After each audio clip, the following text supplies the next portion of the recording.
Okay, so good morning. Thanks very much for attending this morning. My name's Andy from RGB. Just to do a quick. We've been representing, and we're really proud to represent actually Artnovion for approximately a year now, I guess, in both the commercial and residential markets, and really pleased that we've got 4 of their senior team joining the presentation today. So I'll shortly hand you over to George, who's the founder of the business.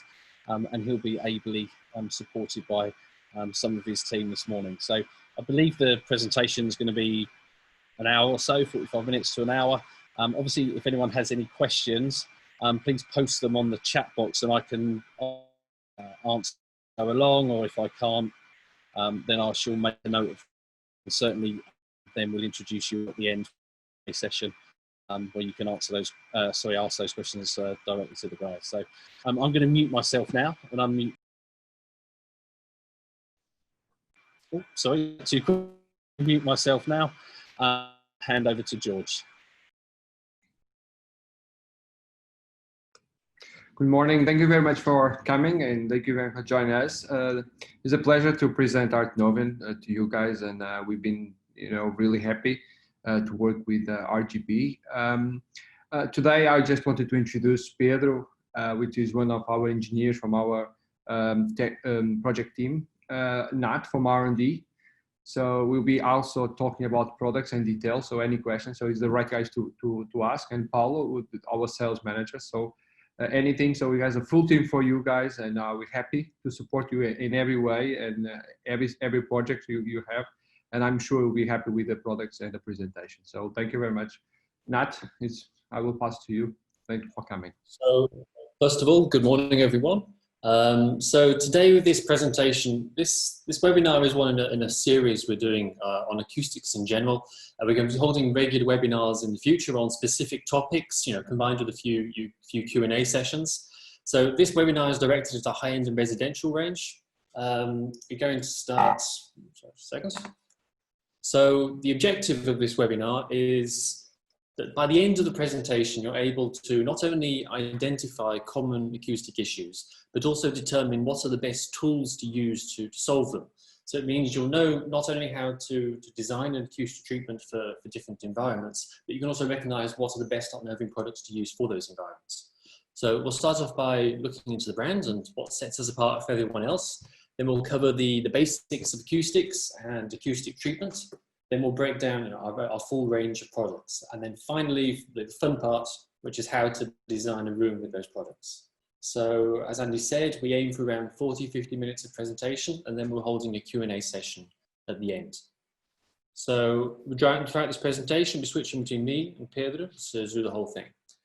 So first off, Artnovion. So we'll start with the brand. I assume most of you are already familiar with the brand. As Andy said, we've been distributed and represented in the UK for about a year now by RGB. We're a company based in Portugal, which all know we're happily still part of the European Union and probably will be for the foreseeable future. So the area we're in, we could say we're located in what we call the manufacturing hub. So we're situated in between some of the 4 top universities of the country, with a lot of new research and investigation into new tech and new materials, along with a lot of local industry, a lot of family-run businesses. So we work with 3 or 4 generations of distilled knowledge that work then with this new research. It allows us to it creates this perfect environment, and allows us, we've used that to create a lot of our range. So, for example, the Louis Vuitton bags are made in a factory next door. We have the company that makes Michael Phelps shark skin swimwear. So it's a really lucky location for us to be situated in. So this is our headquarters. We moved there a couple of years ago, and it's already getting quite small. And this was our team at the time. So in addition to these, there are 5 or 6 new people in the team, which are combined with another around 40 people that work on the manufacturing side in the factory. So Artnovion as a brand, we produce acoustic treatment for various different settings. Different spaces have different requirements, both in terms of design and performance criteria. So it makes perfect sense to divide up spaces and markets and make dedicated products for each one. You can imagine the same product we're going to be using in an auditorium has to be completely different from the one that's going to be going into someone's budget home cinema room. So we've had some very interesting projects and examples over the years. We've been lucky to work with some very talented designers and professionals to create some truly amazing spaces. I mean, this CG Award winner, for example, and a lot of other beautiful spaces. Some very nice residential projects have come up. For example, this is the Bowers and Wilkins Critical Listening Room. This is at their headquarters in Worthing. So this is the room where they actually do the first test on all Bowers Wilkins speakers. This won a few design awards in America. Or this is the Opera Vienna House. So it's a fantastic project. It was overseen by a team of around 30 professionals and acousticians. And they called the sum of this project how to make something that we thought was perfect even better. So a few other examples, some of the space within. This is another CG Award winner from a couple of years ago, and another CG Award winner in Australia. So as I said, there's a lot of fantastic projects. I mean, when we try to design a space, we move away from what traditional acoustic treatments are. I mean, I like to use this image here as an example. This is a nicely treated media or hi-fi room. So where are the panels? It's not obvious straight away what we're looking at. So the whole sidewall here is made from a hybrid absorber. It's our Avalon absorber. And this gives you a nice amount of absorption and diffusion in the room. And the back wall, you see these are printed panels. So all of this comes together to create a good acoustic treatment. Isn't obviously acoustic panels. So we like to call this, acoustic artwork. It's long gone are the days of ugly fabric covered rock wall panels stuck around the room. And on the other hand, you can go with like the classical look. This on the left here, this is a museum in Shanghai where they used some of our printed absorbers in the lobby of the museum, mainly because of the quality fabric we use and the high resolution print. And a few other spaces. This is a high-end show in Munich a few years ago. So you see the panels merge into the design. It becomes a design centerpiece more than a piece of acoustic treatment. And then we can also go the other end of the spectrum, which is things like professional cinemas. So this is a large cinema complex in Pakistan. We also did the first DTSX room in China. So just summing up what we can do to recap this. When we look at the hi-fi residential market, we're talking about specialized solutions for hi-fi rooms, for critical listening rooms. We get a lot of rooms that are mixed media rooms. And then, of course, full-blown, dedicated home cinema rooms like this, whilst also catering to a lot of general residential environments. So we've been fortunate enough to get quite a lot of recognition for what we've done so far. We've been featured in numerous magazines and articles. See, this is a lot of good press for the Vienna Opera House project that we're very proud of the project and the results of the room. We've been featured on TV shows, for example. This is on an Aussie TV show called The Block, where we were given away as one of the premium prizes. For example, Skyline, it's a Netflix series in a broadcast studio where about 90% of the series is in an Artnovion room. And then we've had the chance to meet and collaborate some of the best minds in the business that really makes the whole thing worthwhile. So that's our goal. We want to be the reference on the market. We want to be known as having the best products around. And it's going to be our goal we always strive for, even if we're already there or not. So anyway, now you're all buttered up. Let's see why. So performance always comes first. I'll say that again. Performance always comes first. Well, except on this slide where it actually comes second, but let's ignore that. So what that means is we never compromise acoustic performance for cost or for convenience. A low-cost product shouldn't mean a low-performance product. It means we've just got to design it and build it in a different way. So we always try, when we're designing something, we always try and fit as many possible ways and harness as many small details to make it work its possible best. But then even if you have the best performing product in the world, it's got to be easy to use. It's got to be easy to install. So all of our panels are fitted with multiple installation methods to better adapt where they're going to be installed. Then you can have top performing product, it can be easy to use, but if it costs too much, then that also isn't going to work. So we can't cut on the cost of using good premium materials. So we've got to work on making everything else better. So our products are mainly foam, and foam is very voluminous and expensive to ship. So to solve this, we designed panels that interlock. So we save 1/3 of the space when we're shipping and storing products, which is a large part of the cost of the product itself. But then if you're shipping more panels in less space and using less material, it means you're going to be having a less environmental impact, which is always good. In regards to this, we're always working on using more and more recycled materials and embracing circular economy. All of our components at the moment are ecologically sourced. All the wood is from sustainable sources. And moving on to wood, one of the things that sets us apart from a lot of the competition is what we can do with wood. As I said before, we work with second and third generation skilled carpenters that, combined with precision engineering, can create this sort of beautiful panel. So, I mean, for example, we will use CNC machinery to create a precise perforation pattern on a panel, for example. That has to be exact. But then the rest of it, the assembly of the product and finishing of the product, is all done by hand to guarantee this perfect finish. The sort of finishes that we work with. And then looking at products in general, every product is designed with multiple uses in mind. So you can see the product on the right there. We can use that same product in the corner of a room, we can use it on a wall, we can use it on a mobile stand, we can hang it in the cloud, it can fit into a T-frame, you name it. However you want to use it, it can be adapted to be used in that way. And then, before I go into this slide, I really push using mechanical fixing systems. I personally hate gluing things to walls. At the end of the day, you're destroying your wall, you're damaging the panel. It's hard to perfectly align everything between themselves, and it's just difficult to use. Nothing beats using a screw or a bolt. So we have fixing systems that allow you to sort of arrange everything beforehand, clip the panels into place, align the panels afterwards to make sure they're perfect. And then, you need to remove the panel for any reason, for maintenance. Imagine you're moving house, you can take the panels with you, and it's easy to do that. I like to say, a panel is for life, not just for your room. So that's enough blowing your own horn. Let's get started with the fun bits. So, starting with acoustics, the basics of acoustics. What we hear is always influenced by our environment.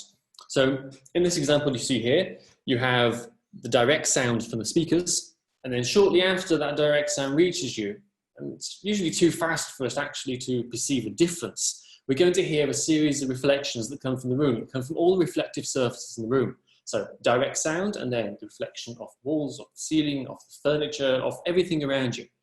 These reflections, so the room itself, it actually forms our perception of the content. It's our environment forms what we actually hear. So no matter how good a speaker is, a speaker in a bad room is always going to sound bad. But on the other hand, a good or even an average speaker in a good room is going to sound good.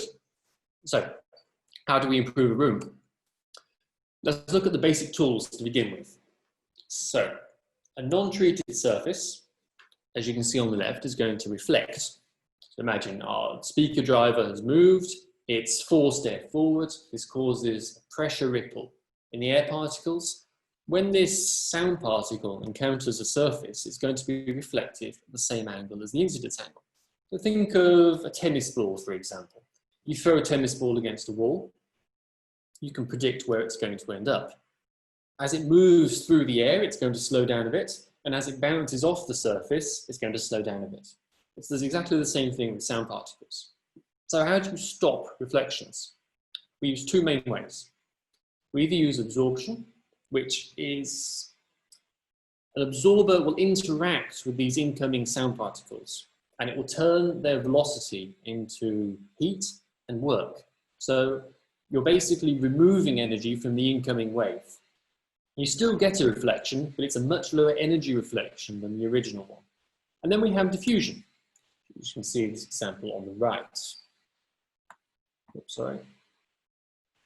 Let me go through that again. So, Diffusion. So in diffusion, we're going to have something rigid with irregular geometry. I'll wait for that sound wave to hit the diffuser, and you can see what happens. So it's going to break up this incoming reflection into multiple lower energy reflections that are spread over a large area. So, how to treat reflections? You either remove energy with absorption, or you distribute energy over a large space with diffusion. Everything boils down to these 2 points at the end of the day. So, now let's look at frequency range. The sound behaves differently at different frequencies.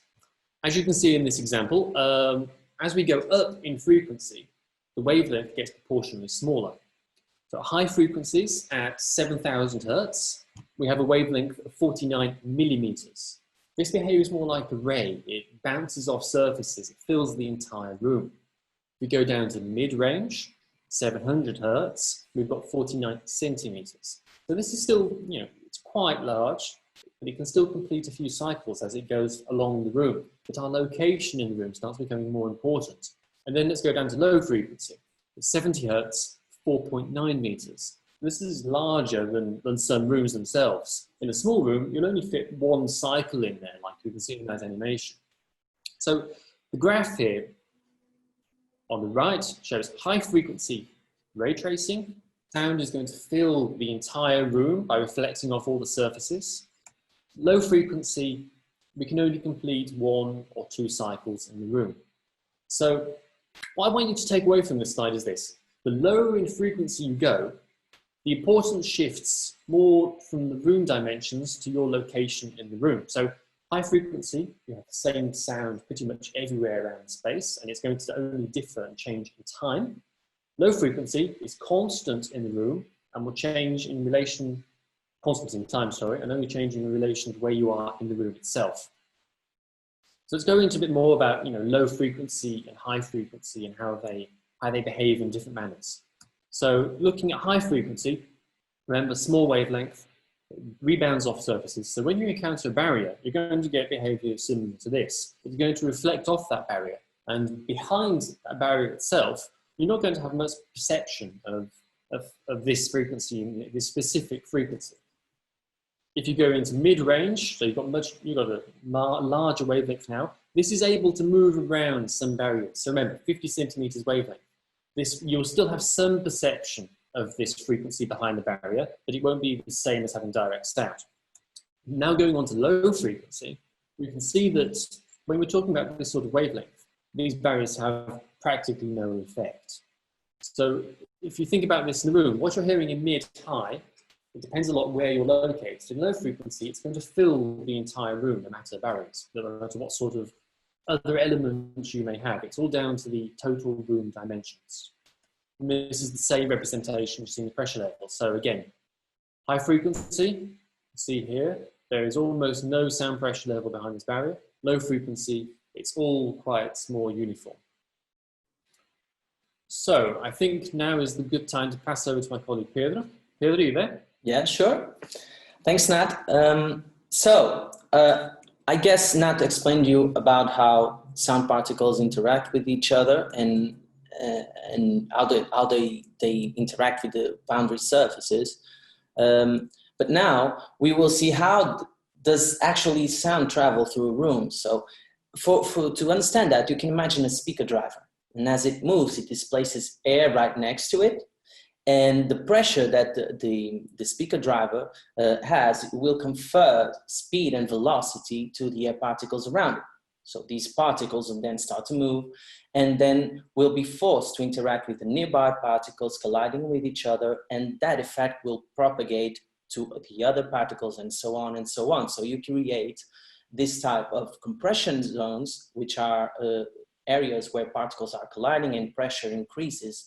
And then you have the refraction zones that happen once after those collisions and when the particles are starting to move away from each other. And there, the velocity and the sound velocity increases. So we call this a pressure ripple effect, just like you can imagine by dropping a stone in a still lake and you get the ripple effect in the water. It acts just like the same thing. So putting it simply, pressure goes up, velocity goes down, and vice versa. The more speed you have in sound waves, the less pressure you have, and that's basically how sound propagates. So moving further, we can analyze how sound waves interact with each other. So imagine a single source, just the same loudspeaker we were watching before, but imagine it next to a wall. So you have represented here in this diagram the direct sound that's going directly from the speaker to the listener, and then you have a reflected wave from that side wall. What you can see is that reflected wave has to travel a slightly longer path between the speaker and the listener. And for this given frequency that's been reproducing and that's related to that distance, you can see that it arrives out of phase with the direct sound, as you can see from the arrows pointing at the end of the waves. So what this gives you is that as you align the two waves, you will get the direct sound reaching you for instance, in a positive phase state, whilst the reflection is arriving at the same time, but with negative phase. And they can simply cancel each other out. You won't hear them at all, and you cannot perceive that given frequency. And if you were to measure the sound field in that specific location with that specific setup, you'll get a dip in pressure, in sound pressure, like you see in the graphic below. So this is what we call wave interference. And this interference can be either destructive, as you see here, when you get dips in frequency, or it can also be constructive if both waves arrive with the same phase at the same time. So you get a boost in frequency in that situation. So one great example of how wave interference is important is when you're positioning a speaker inside the room. So more specifically, we want to point out the distance between the speaker and the front wall, which is of much importance. So as you can see here, the distance from the speaker cone to the front wall will match a certain frequency 1/4 wavelength. This means that besides traveling forward from the speaker towards you directly, the wave will also travel 1/4 of its wavelength back and be reflected off the front wall, and then travel another 1/4 wavelength until it reaches the initial position again at the face of the speaker cone. So at this point, what you have is that you have the direct sound and the reflection 1/2 of their wavelength apart for the same frequency. So they are 180 degrees out of phase. So I think you can guess what happens here. They will cancel each other out, just like we were talking before. And this is very important when we are placing speakers inside the room. So this diagram that we thank Genelec for having online, available to anyone. They have a great article about speaker placement that you can read online. This diagram shows the different speaker front wall distance that result in different frequency cancellations. To sum up, the larger the distance between those two, the lower the cancellation frequency will be, and vice versa. So in typical professional studios, it's recommended to flush mount the speakers, the main speakers, into the front wall to avoid these issues, as you can see in the image. However, in an hi-fi listening environment, where you often find the speakers that are typically very large and exquisite, great-looking pieces that you don't want to put inside a wall, you'll find them at some distance from the front wall, and sometimes positioned right in the middle of the room, for instance. And this is very important to be aware of, because you need to be careful about this positioning, because as you see, you might be causing phase cancellations within the audible range, for instance, and especially you might be causing cancellations at lower frequencies, which are really much more difficult to treat. All right, so if flush mounting is not an option and you don't have the room to place the speakers, let's say 4.5 meters away from the front wall to bring the cancellation frequency below the 20 Hertz and below the audible range, then we would say your best option is to treat the front wall with an efficient absorber.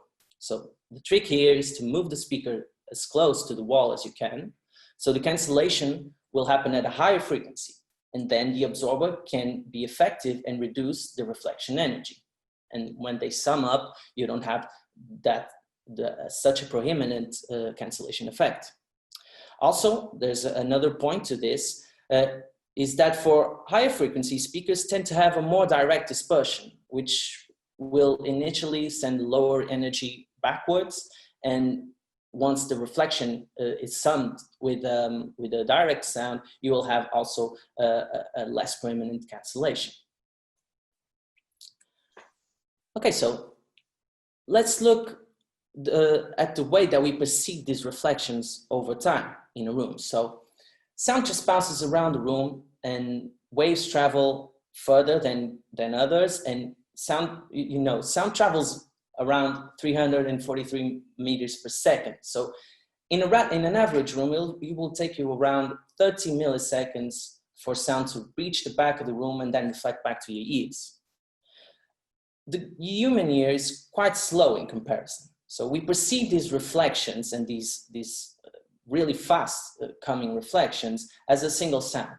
And for instance, and as an example, for rapidly varying sounds such as speech, our perception limit for distinguishing different sounds will be around 50 milliseconds, while for slowly varying music, the limit could be closer to, let's say, 80 milliseconds.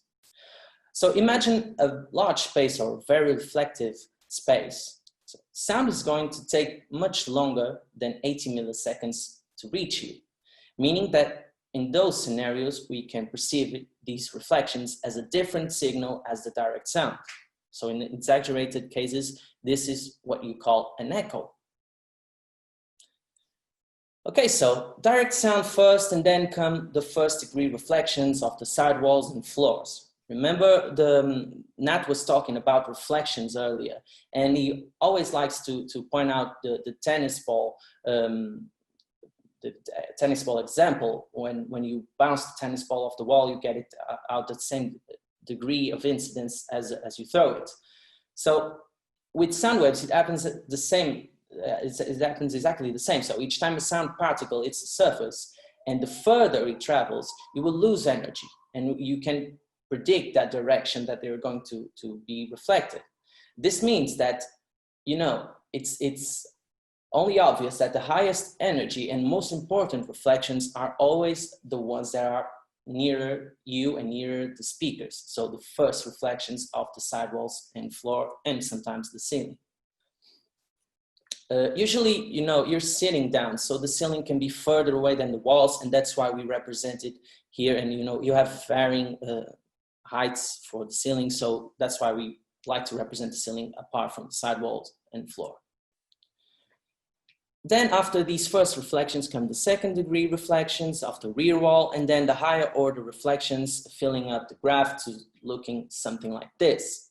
So the graphics starts to show an energy decay curve that you can see the energy lowering over time. This is related to the term that you commonly know as reverberation time. So to simplify for those of you who don't know, the larger and the more reflective a room is, less energy will be removed from these reflections. This means that the sound field will take longer to decay, so you'll have higher reverberation times. On the other hand, if you add absorption and you have a lot of carpets, for instance, in the room, you'll be absorbing a lot of energy from those reflections, and the decay time will be much shorter, and reverberation time as well.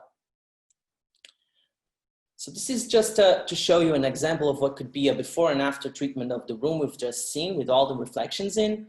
So on the left, you can see the room response of the step-by-step building room that we've been seeing before, with high energy peaks and sparse reflections. And a lot of information will be lost to cancellation because you have a lot of interference going on. And we don't want that, and because it doesn't get you that fullness of the sound field that you're looking for.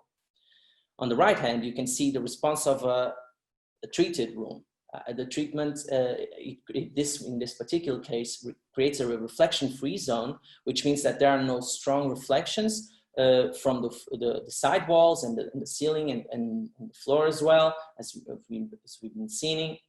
And these reflections will not interfere as harshly with the perception of the direct sound. Also, the energy decay over time is much smoother, so you probably have a smoother decay time, which means also a nicer reverberation time for that specific room. And you can tell right away, but by treating a room and seeing all these differences, that it will make much more of a difference than investing on gold-plated speaker cables and all that stuff that sometimes hi-fi enthusiasts like to do. Okay, all right. I'll go to the hard bit now. So we've seen how sound travels, we've seen how sound interacts with surfaces, and we've seen how sound waves interact with each other. So the next part is understanding how this works at low frequency, and the difference between one and the other. So we've seen earlier, room modes or standing waves or resonant frequencies, they're low frequency waves. They settle in space and create distinct velocity and pressure areas. So you can see in the representation here, you have the blue sections at the center of the room, that's a velocity area. Against the walls, you have high pressure areas. So areas with low pressure, we call them antinodes. Where you don't have any sound pressure, you simply just don't hear anything at that given frequency. So let's go into this a bit more. So depending on the geometry and the dimensions of the room will resonate at certain resonant frequencies. Just like anything else, just like a guitar or pretty much any musical instrument. Depending on the size and the location and the geometry, it's going to resonate at a certain frequency. So at these frequencies, the room is going to create what we could almost consider a strong feedback at that given frequency. So this happens along the width, the length, the height. It also happens along the tangentials of the room and also the obliques. So it's going to resonate in a lot of different ways. And then you can start to see how this is going to become a problem. So imagine a room that's, say, 2.5 meters high, which is very standard, by 5 meters wide. This is, it's a very common dimension. Or even worse, if it's a square room. Let's say it's 3 high by 3 wide by 3 long, something like that. These modes are all going to resonate at exactly the same frequency. And this can lead to rooms with serious low-end issues. This is why low-end is very important in smaller rooms, because when you have smaller rooms, it's all going to resonate at more similar frequencies.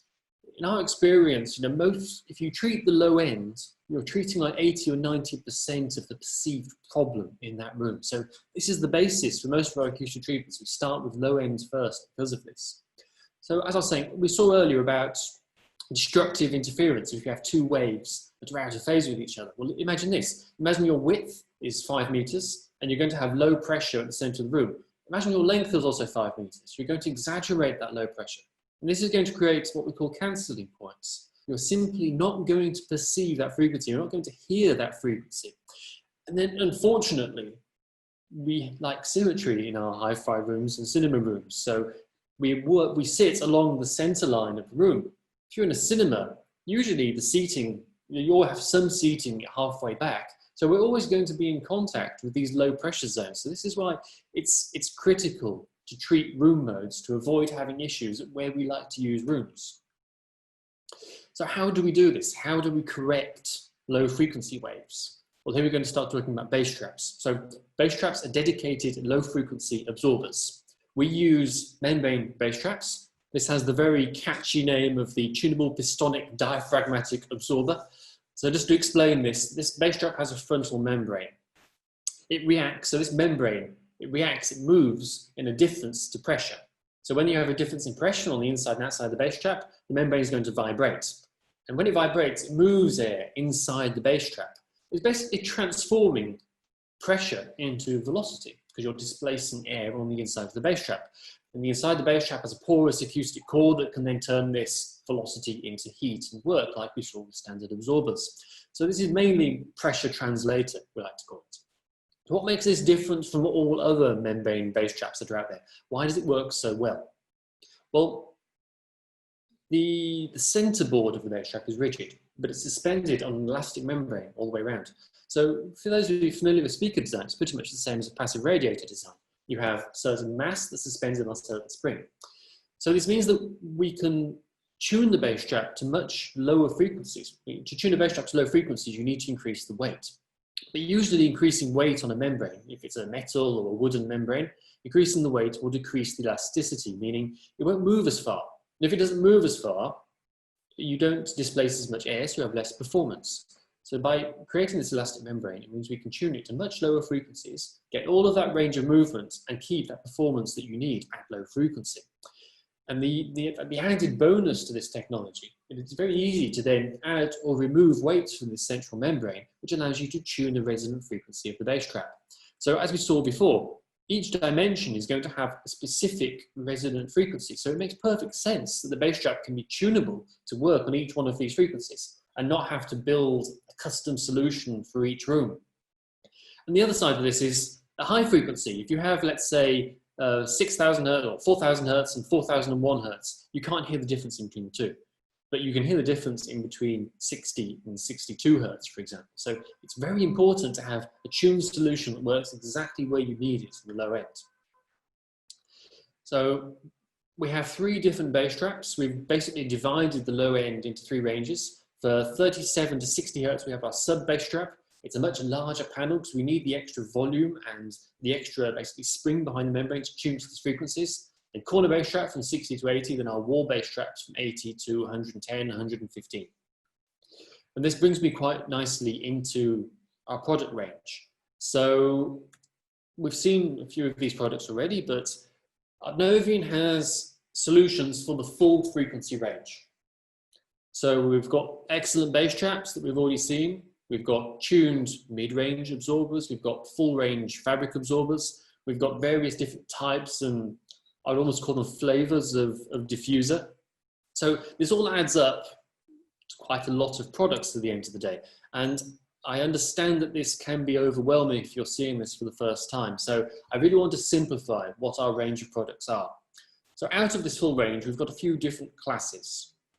We've got fabric and foam absorbers that you can see at the top. Then we've got wooden absorbers on the side, and then we have diffusers and the bass traps you saw before. So fabric and foam absorbers are 100% absorption. That means you get broadband absorption, you get mid and high frequency absorption. Wooden absorbers are tuned to work at the mid frequency range, okay? So they don't absorb as much energy in the high frequencies. It doesn't mean they're a worse product. Yes, they absorb less, but not a worse product. It means they just have a different function. And then all diffusers work at mid and high frequency. So if you look at all this together, each project or each product targets a certain frequency range. So all of this together creates a perfect acoustic response. So that's why we use different types of product in each one of our rooms. So as I said, a lot of different products. We have many designs in our range, but the acoustic core, the functionality of them is identical. The performance is essentially the same. So if you have a project with, let's say, Andrea here, but the customer prefers Dawson, there's no problem. They can be switched freely between themselves. They are designed to perform in the same way. And we did this so you didn't have to limit the creative freedom when you're designing a space. It isn't this panel has to be used there on that first reflection, or this panel can't go on the back wall. No, you're free to play around with designs as long as you respect these classes. So looking at the classes, in fabric absorbers, we have a few that really stand out. Sparta, Andrea, and Dawson. These are our Class A absorbers. They have the highest performance. So these products have, they're the best performance. You can see the performance at the side there. So they have an absorption coefficient of 1. What does 1 mean? 1 means that all of the incoming energy is absorbed by this panel. 100% of the energy. It's as if it were an acoustic black hole, you could call it. But if you look at the performance graph at the bottom, you can see it actually reaches 1.2 in a few places. So how does it absorb 120% of the energy? That doesn't really make sense. So let's just have a quick look at this. This is the cross-section of the product, and you can see how the acoustic core is designed. So we use a patented acoustic core. As I mentioned earlier, it has the interlocking foam, but this crenulated foam design not only increases the absorption area of the product, you can see it's got more surface area on the inside than the outside, but it also creates air cavities that boost low-end absorption. So this is how we managed to reach 1.2 absorption in a few frequency ranges. And the panel, of course, has a structural frame that allows for mechanical fixing systems, but it's a good Artnovion product. It's very high performance because at the end of the day, if you're working in a room, the customer's going to have limited space. you only have one chance to treat that reflection on the wall. So you need to make sure you're doing it properly. You need to have a good basis to your acoustic treatment. So the same with Sparta, as we mentioned. Here we use tensioned fabric that's stretched over an air cavity. So this creates more impedance, which boosts absorption.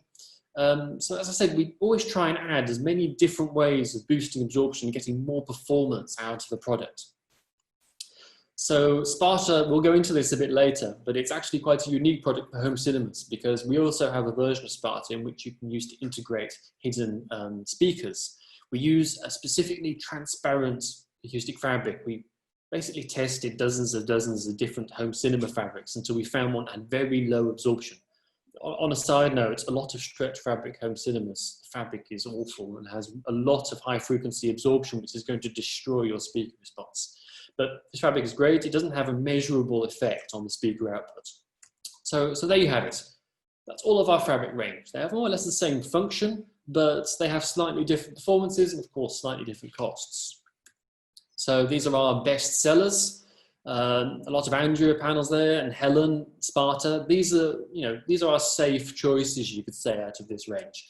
We have a lot of sales of Venice too, which is used a lot in residential products because we can print on it. We can do high definition custom prints going up to 300 dpi, if I'm not mistaken. So this is a very sought after solution. So moving on to wooden panels. So they're different, I suppose, from fabric absorbers because you have a smaller attuned frequency range. And you also get some diffusion from the panel. So this is a different tool, as I said earlier on, than a fabric panel. We work on mid-range because this is usually where voice is the vocal range and what our ears are most sensitive to. So sometimes if we're using too much fabric in a space, we can end up removing too much energy. It makes the space too dead. So we always combine wood absorption with fabric absorption. And then, so we have perforated designs, slotted designs, and then we have our hybrid parametric 3D panels there at the bottom. So, as I said, all of these panels work in the mid-range. Some of these panels have slightly more diffusion than others. So Komodo and Sahara, for example. So they're good all-round solutions that we usually use on a wall-to-wall situation. They have exactly the same acoustic core that we saw before. So this is applied to all of our range of products, the same frame build. So moving on. Going on to the slatted designs now. It follows the same sort of logic. So the Sienna panel is a great example. You've got a lot of absorption. It's a 0.85 absorption, which is, I think it's the best performing wooden absorber on the market. But then you also get great one-dimensional diffuser. It's a very effective diffuser. So you can see all the absorbers, they're built the same way, the same acoustic core. I mean, Sienna is one of those panels. You get great absorption, great diffusion. You can use it pretty much anywhere. It's a very safe choice. Now, moving on to the parametric absorbers. We call these hybrid absorbers. So they're primarily absorbers, but you also get a decent amount of diffusion from them. So these are unique products. You won't find something like this anywhere else on the market. So you see it's a good absorption spectrum, very good mid-frequency diffusion, around 1,000, 2,000 hertz. So looking at the whole range, there's slight variations in performance and diffusion from them, but they're pretty much the same tool. And the same for the bass traps. They all have the same acoustic core to them, but you have different frontal designs. And we have the front designs that completely match all of the absorber designs. So again, you're not limited in terms of design of which panel you use. I mean, the customer doesn't care if that's an absorber or a bass trap or diffuser.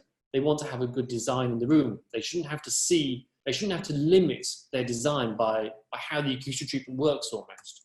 So this is the wall bass trap. The wall bass trap is a very thin bass trap panel. It has exactly the same thickness as an absorber. So again, you can have an absorber, a bass trap, and an absorber, and you can't tell them apart. Then the tunable corner bass trap that we've already been through with the same front designs. So the same design for all of the range. There's no limit to it. And the same for the sub bass traps. Of course, they're larger scale panels, but again, the same designs. It's the last piece in the puzzle. So these sub traps, I would call them, the cutting edge at the moment in low frequency control. They've got 3 independently tuned membranes. So each one can be tuned to a different room mode. And it's the only product in its class of a membrane bass trap that can go down to 37 hertz. So each one of these units takes around 4 or 5 dB off a room mode. So that's essentially half of the perceived volume of the room mode. So it's a great tool to have. So as I was saying, the same finishes throughout, including the subtraps. And if you look back at the fabric absorbers that we started off with, you can see we have solutions tuned for each part of the frequency range, all the way from 37 Hertz to way past 20,000 Hertz. So all the acoustic solutions you need in one place. So now moving on to diffusion, and we'll finish off the range here. So in diffusers, you have a few different types. You have one-dimensional, two-dimensional. This basically means a one-dimensional diffuser is going to diffuse over one plane, whilst a two-dimensional diffuser is going to diffuse off two planes. So they have slightly different uses. We have a few different ways of, diffusing. We have geometric diffusers, QID diffusers, and they all work, slightly differently at different frequency ranges. Some go slightly lower than others. If it's a one-dimensional diffuser, it makes more sense to put it on a sidewall. The two-dimensional diffuser makes more sense to put it on a roof, but on a ceiling. But at the end of the day, they all diffuse. So we have the added benefits in a few of them. For example, the language diffuser. We use the same acoustic transfer fabric that we have on Sparta, so it's a great solution for home cinemas. If you're looking, for example, in terms of sales, we have Dodo there, which is one of our best sellers. It's a beautiful wooden finish panel. But the part with the best turnover is definitely Alps. So Alps is solid wood, premium quality diffuser. It goes very low in frequency. They weigh about 20 kilos each. It's very solid. And this is perfect for those hi-fi environments where they want as little absorption as possible to keep all that precious energy, to keep the brightness and warmness, and they want the sound to be forward and lush and open and smooth and whatever all those terms mean. So here's the parts I believe most of you have been waiting for. Pedro will have the honor of explaining the fundamentals of acoustic room design. Pedro? Thank you very much, Nat. Well, you all have been now familiar with our product range. So I think it's time to understand how we can use our product range and the different sort of products that Nat was explaining to you in a real life application in a room. So let's take the example of the room that we've been seeing before with all the reflections and all that, all those colors that you can see. And actually, by just looking at this graphic, it's possible to identify some issues and some things that will give away a poorly or even an untreated room. And I would say that the very strong first reflections are the first point from the sidewalls and floor, then the sparse and prominent reflections that you see in purple from the rear wall, also a very can be a very significant issue. Also the poor reflection distribution, because you can see some areas where you don't have any reflections and then another areas with a lot of reflection concentration. That's something that you don't want to have in your room. And overall, an unbalanced energy distribution. The decay is not that smooth, and it's something that you want to achieve. So let's get into solving this problem. So I'll try to, okay, move on the slide. So first things first, I think it's safe to say that you should always start the treatment from the front of the room. So you can see in this example, with the treatment on the front of the room, you're able to control the first reflections, and that will result ultimately in better speaker definition and sound definition, and also a more accurate source localization. So we always encourage to use absorption on first reflection points, because, you know, at the end of the day, it's the safest and most efficient way of reducing the cancellation defects and all those problems that we've been discussing before. So that way you are able to focus your ears in what really matters, and that's what's coming out of the speakers, nothing else.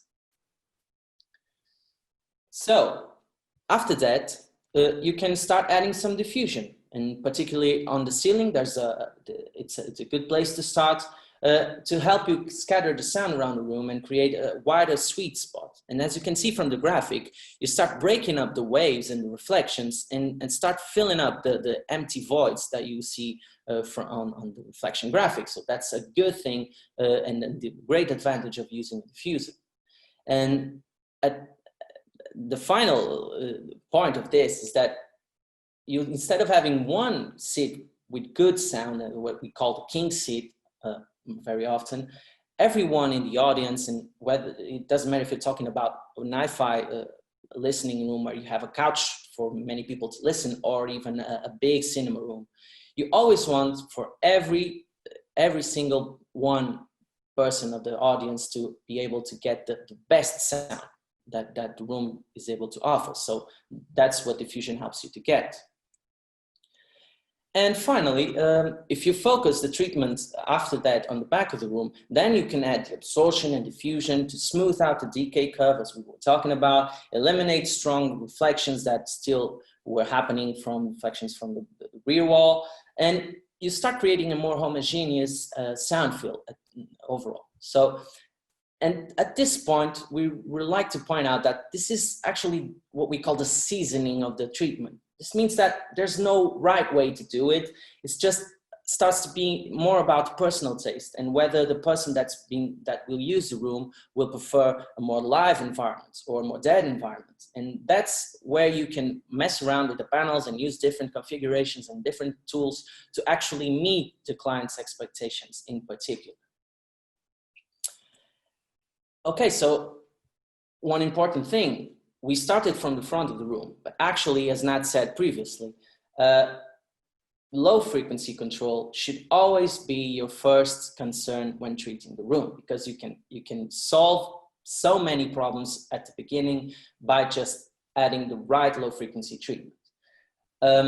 Using bass traps, you can control the room modes, as Nat was saying, and when the room is completely empty, that's when you want to do that, because that's when you have no interference from other objects or other panels as well. And that's when you can find the pressure zones and the actual room modes and you know where to position the bass trap so they can be more efficient. So as you can see on the right-hand side, you can have a look again at the early graphics that we were showing, and you see how we can use efficient broadband absorbers in the front of the room to create a reflection-free zone, and then use the rest of the room and the different acoustic tools to shape that decay curve and sparse reflections and just even out the rest of the room response. Okay, so these are just the basic principles of room treatment. This doesn't mean that every room should be treated the same way. This is just a one way of doing things, and one way that we like to spread out because it's the safest way of approaching a room. And we like to show some examples of how this can be applied in different situations. So let's start with an example taken from our online acoustic simulator. This is a premium room with Sienna. This is a home cinema room. And you see a lot of those principles that we've been discussing being applied here. And at the end of the day, you get a very interesting design as well. So that's a good thing. In this particular image, I would like to point out the mid-range absorbers, the Sienna here, at the back end of the room instead of using the Andreas. So having this type of wooden absorber on the back side of the room, instead of filling it up with broadband absorbers, will help you in one way, reducing the reverberation time and the room's feedback at the most sensitive spectral region for us humans. And at the same time, it will preserve the higher frequency energy and will create a brighter and more involving sound environment. That's basically what you're looking for most of the times. So you can have the same type of design, but with what we call the entry level or classic room, instead using different panels. But again, as Nat was explaining, these can be interchangeable among their family. So again, absorption first reflections, this time with the Yellen panel, and wooden absorbers on the back with Verona, or you can also use, for instance, Komodo if you'd like a little bit more diffusion, because that's one of the major characteristics of that specific panel. So it's mainly about the taste, you know. And comparing the two situations and the two approaches, you can have one premium room with the Sienna and the Andrea, and you can have an entry level room with the Yellen and the Verona, and they actually will behave in the same way, just one will be slightly better with a broader absorption range in terms of control. And also in the Sienna version, we also add the diffusion to get a little bit more of the scattering and uniformity of the sound field. So it's just a simple upgrade. You know, you can have a classic version that's more or less 25% less expensive than the premium version, but you know, you're not giving up too much when doing that decision. So from the top view of this room, we've seen that we can build a great looking and harmonious design with just 4 different products. And that's what we really want for you to take away today. We have a broad range of products, different choices, different designs, but at the end of the day, the products are interchangeable, and you can do a great room treatment with only 4 products, just bass traps, broadband absorbers, mid-range absorbers, and diffusers, and that's it. You don't actually need to think much more about it. So here, just another example, just this time it's a bigger room, but as you can see, we use the same principles. Fabric absorbers on the front, wooden absorbers in the back, diffusion on the ceiling to help spread out and widen the listening position. And, you know, it happens, it's just the same approach, just in a bigger scale. Also, the interchangeability of the panels. You can create a lighter environment, for instance, if you want, by changing just the finish of the panels. And that's the one great thing of using this type of panels and this type of solution. Again, as Nat explained, they all are built the same way. They all are compatible with the same fixing systems. So it's great to use and great to be able to personalize the design for a specific client and specific needs. Okay, just another comparison about the premium design with the Andrea and the Sienna and the diffusers, and a classic design, just a slightly less expensive, but functioning pretty much the same. Okay, so now you can see from the top view, we are covering, we're just adding a lot more, slightly more coverage than the previous example. And what we want to take away from the slide, and the reason we're showing these examples, is that you can use this design criteria to any space. Of course, some spaces will have particularities that you need to take care of, and all that we know. But in general terms, you can have the same approach for different rooms, and you'll be safe that at the end of the day, it will work. Sometimes better than others, but it will work, and it will solve you most of your problems just by doing consistently this type of thought approach. All right.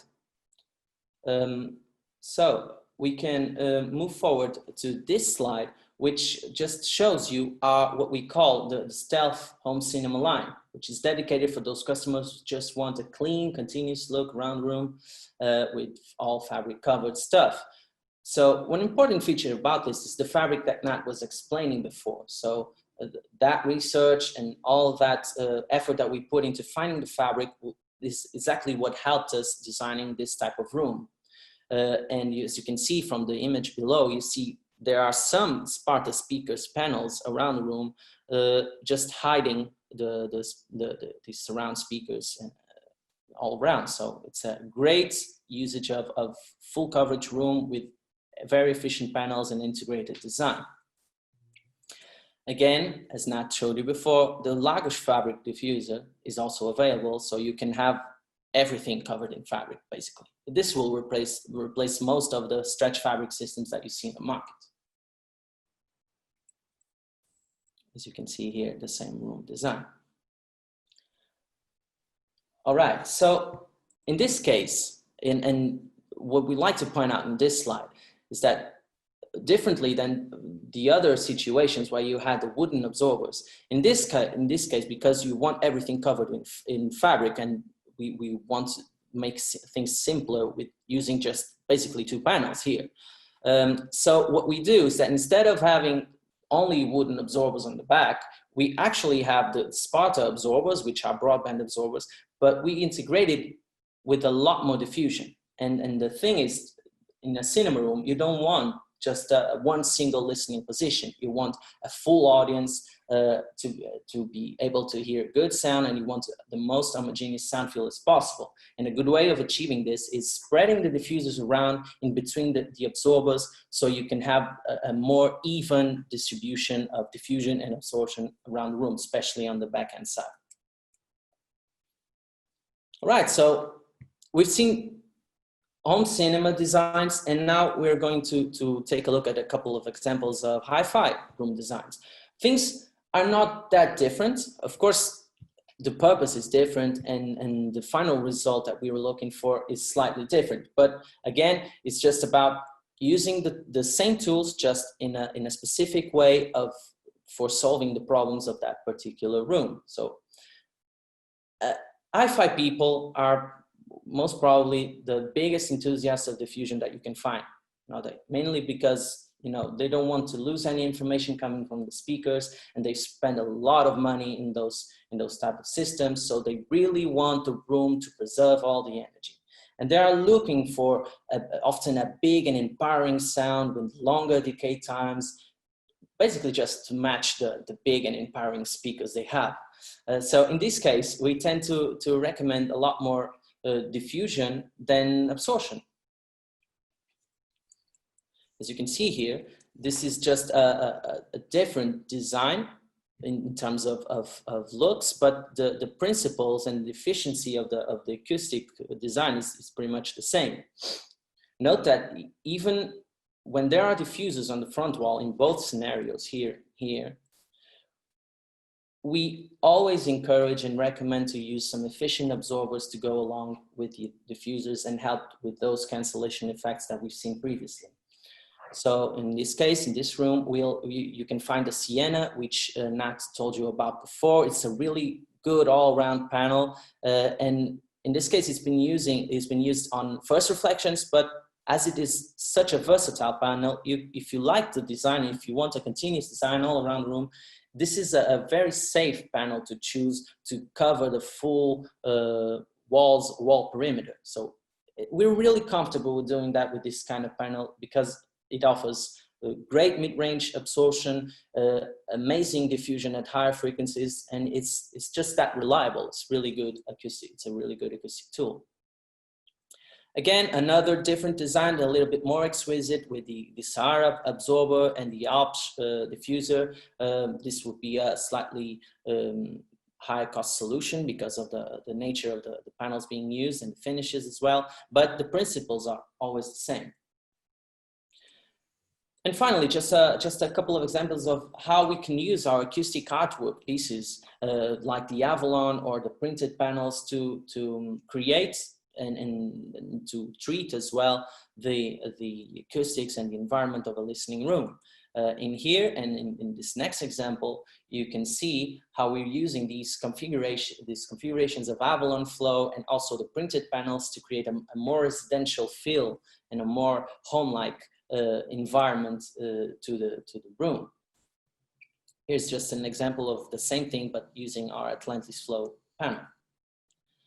So again, with these examples, we've shown you that you can do a full room treatment with just 4 tools: bass traps, broadband absorbers, mid-range absorbers, and diffusers, and that's it. And with all that, you get the full control and the full room response that Nat was talking about. Here you go. So lastly, in terms of room examples that we wanted to show you, we're going to less dedicated audio rooms. This means that not every space is meant for such a specific function as an hi-fi room or a cinema room. Many times, and especially in the residential market, we find multi-purpose rooms, like media rooms, for instance, and they can all benefit from some acoustic intervention, and we're going through it right now. So here, just to show you some media room examples. These are basically just living rooms with some entertainment system where audio takes a part in it, and people just want a better sound out of the home theater system and that entertainment system. So in most cases, we're not working in straightforward shoebox types of rooms, and we usually don't have a lot of room to work with, and we don't have a lot of available surface to treat. So we need to take that under consideration. In these type of rooms, we always recommend something that we call an acoustic improvement. It's not an acoustic treatment because we cannot fully do it, but it's an improvement. And that's, most of the times, that's what people are looking for. So the main goal here is simply to reduce reverberation time, and this is what is going to make a really big difference in terms of what the client is expecting to hear, if you can really reduce the reverberation time. And if you can reduce it to comfortable levels, you can achieve that by just using like 1/3 of the combined ceiling and wall surface, and you do it like that. You don't need anything else to get to comfortable levels. So most of the times, as people like to avoid, and as you can see in these examples, people like to avoid the ceiling insulation, especially on living rooms like this.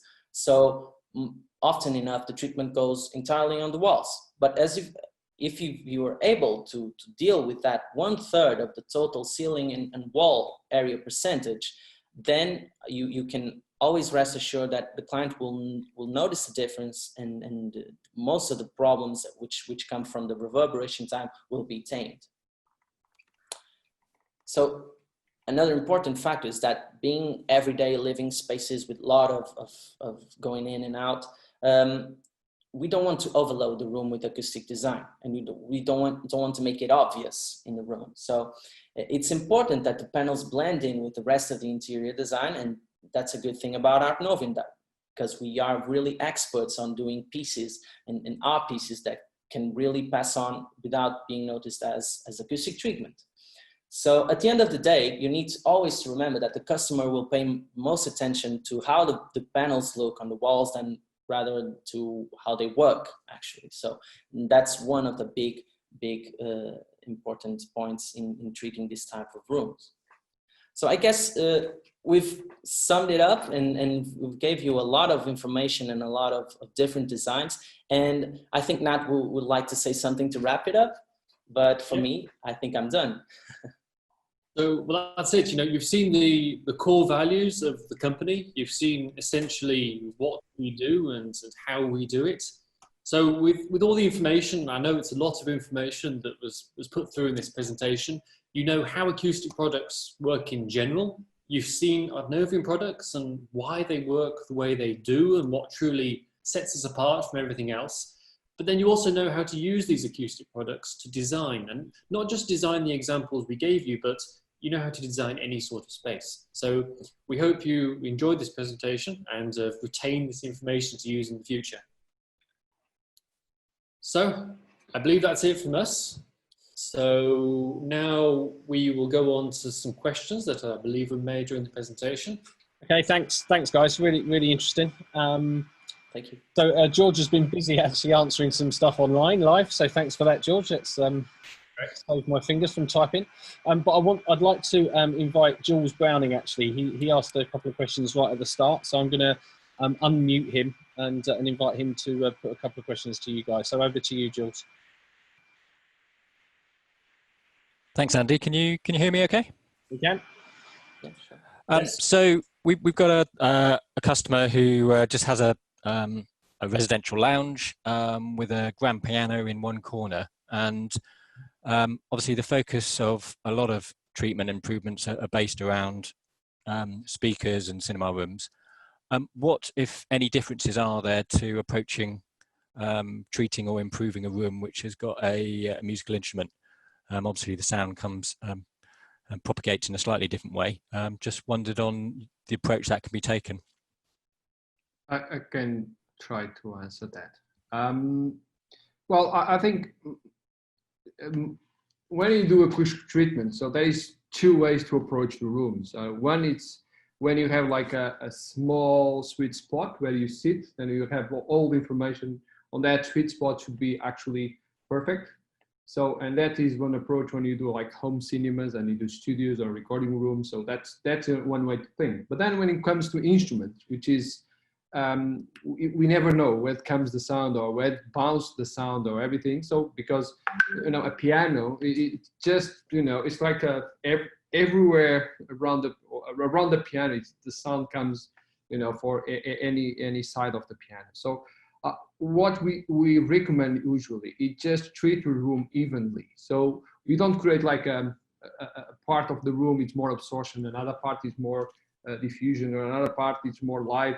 I think we need to have like an average treated room for this case, and particularly for the piano thing or for the piano instrument. I don't usually like to kill too much the room. So using diffusion for music, it's more kind of a good practice, because and you don't destroy the sound of the piano, or you mix the sound around the piano and you create that environment between the instrument and actually the room.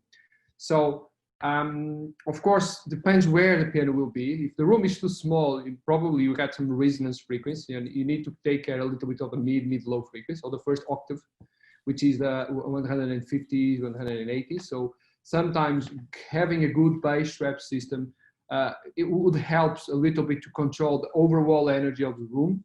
But then you don't really need to just kill the room completely with absorption. Sometimes using like a diffuser or a wood panel, we have quite nice panels, actually wood based, to do this, like from Sienna or even Komodo absorber, and that could be something I would say this is what will be the far away I would be in absorption. So a wood finish product. Then I will add for sure some diffusion, mainly on the ceiling, to make sure that we can spread the sound of the piano across the room and make this fantastic interaction between music and sound. And of course, the room will sound very well also with the two pair of speakers, and there will be a quite bright room and a nice environment. Okay, that's really useful actually. So, and we've used your design service before. Are we able to use it in the same way? So if we send details of the room and the piano, the design kind of process is similar, is it?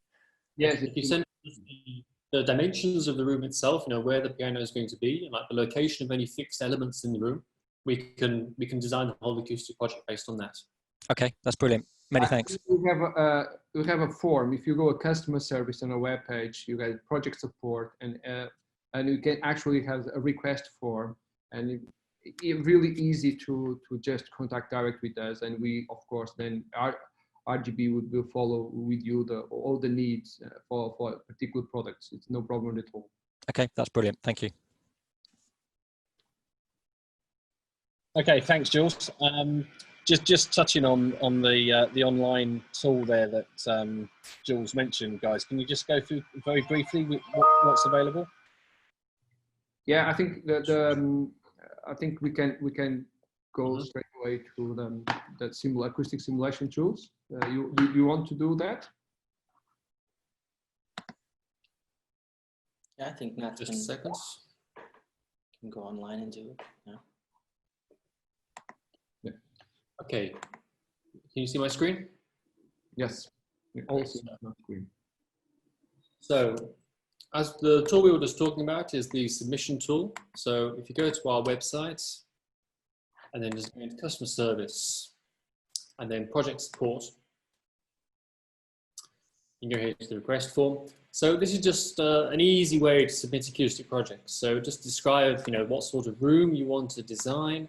Then if you want acoustic treatment and or acoustic installation, soundproofing, and then just send us as much information as possible about the room. If you have CAD drawings, it helps, but it's not essential. All we need is a diagram of the room, and then we need a detail of what all the construction materials are. So what you use on the walls, the ceiling, the floor, and as much information you can give us about the room, the more precise we can be in designing the acoustic treatment afterwards. So you can also choose here which panels you'd like to go for, what sort of budget you want to work to. So it's basically a direct channel to our project support departments that can then assist you with designing the rest of the project. I think, can you, okay. So I'm not sure if that was the question or you wanted to show the simulator. Yeah, if you can just show the simulator as well, Matt, just briefly, please. Thank you. You have the user? Yes, I do. I believe it's here. Hello. Use the hello.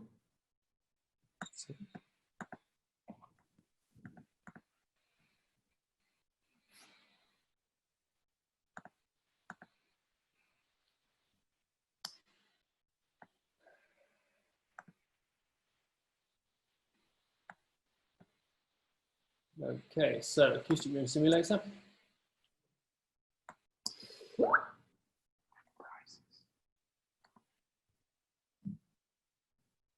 So, acoustic room simulator. We have a few different types of room here. We can choose, for example, new home cinema.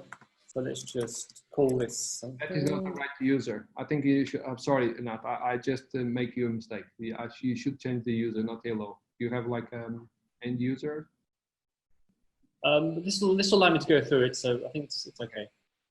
So new home cinema test, and then choose dimensions. We choose go with meters. So let's say 5 meter width, 6 meter length, 3 meter height. This should work. So these kits work in standard sized rooms. So if you have a room which has a very irregular geometry, you need a project for that sort of room. It's going to have a different sort of problems that we need to address with the project. So this works in a certain standard range.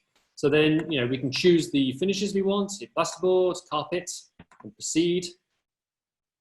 So you can see here, straight away, it gives you a few images of what the room will look like. So you have details here. You can choose, for example, classic or premium sizes.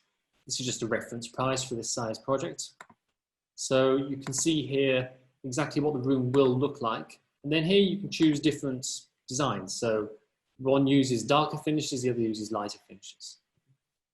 You can see here in a second. Okay, there you go. So exactly the same room, just different finishes. So this is very useful, you know, if you're with a customer, that you can choose straight away what they want. Then of course you can add, it's optional, so it could be optional baffle wall, it could be an optional bass trap. Then you get a quick laydown of what the reverberation time is going to be before and after, and a list of the panels.